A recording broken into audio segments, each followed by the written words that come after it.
At this point, we have written an argument paragraph as well as an argument essay. Much of what we have already talked about in regards to those two topics are going to be part of planning for a debate as well.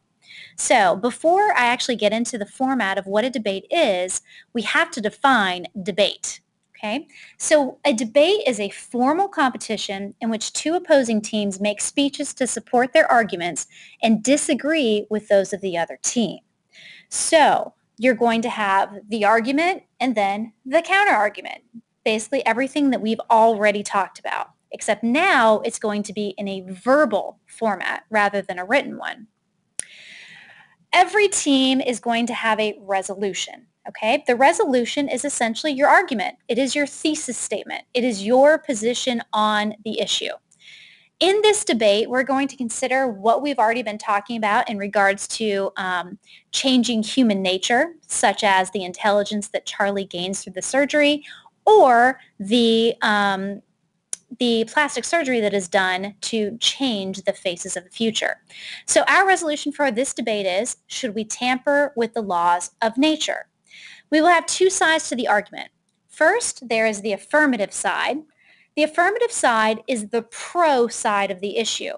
This is the one that argues that we should tamper with human nature. Okay? The other side of the argument is the negative. It's the counter argument. It is saying that we should not tamper with the laws of nature. Again, affirmative is for the resolution, negative is against the resolution. So, for example, when you are considering beauty is only skin deep, for an example, the affirmative argues, yes, we resolve that beauty is only skin deep. The negative resolves that no, beauty is not only skin deep.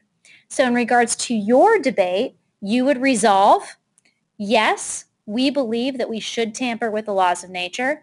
The negative would affirm, no, we should definitely not tamper with the laws of nature.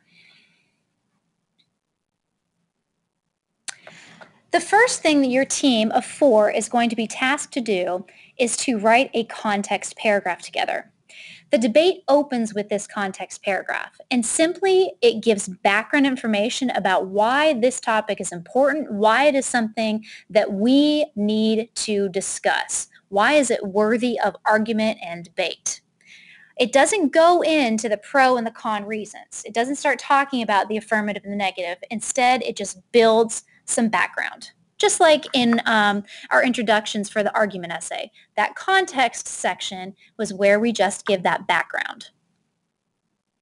So when you're planning the debate, first off, you're going to write your resolution and you're going to write the context paragraph.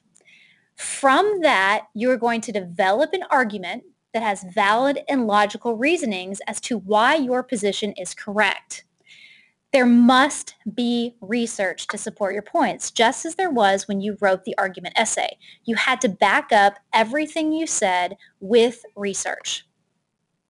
So this research would include evidence from experts who support your side of the issue. They include facts, statistics, and expert testimony.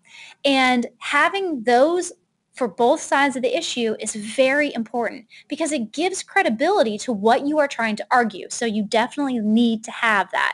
Otherwise, you're just stating a bunch of things and not supporting anything you say. Now, you're also going to be planning a rebuttal. You are going to respond to the other side of the issue, to the opposing argument or the counter argument. So you've got to be ready for what you think they're going to say. What are their potential arguments and how are you going to shut them down and explain how their point is not valid? So this is how the debate will actually work.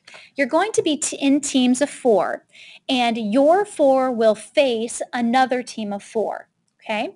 The first thing that your team will start with is the affirmative side who presents their context paragraph. Again, remember that paragraph is going to give background information about the topic and explains why it is something we should debate. Then, after the affirmative gives the context, they present the argument. And again, there are several ways to show support of your resolution, of your argument. You provide examples. You talk about common sense. you give statistics, and you give expert opinion from those in the field who can definitely provide insight into your topic.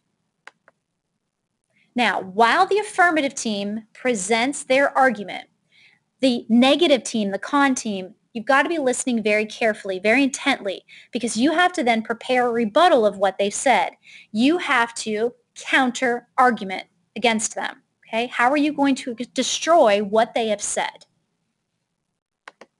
So after the pro side has given all of their information, laid out their argument for everyone, the con side gets to present their context paragraph, then they present their arguments. And of course, the affirmative team is going to be taking notes, listening intently, and preparing their rebuttal of what's been said.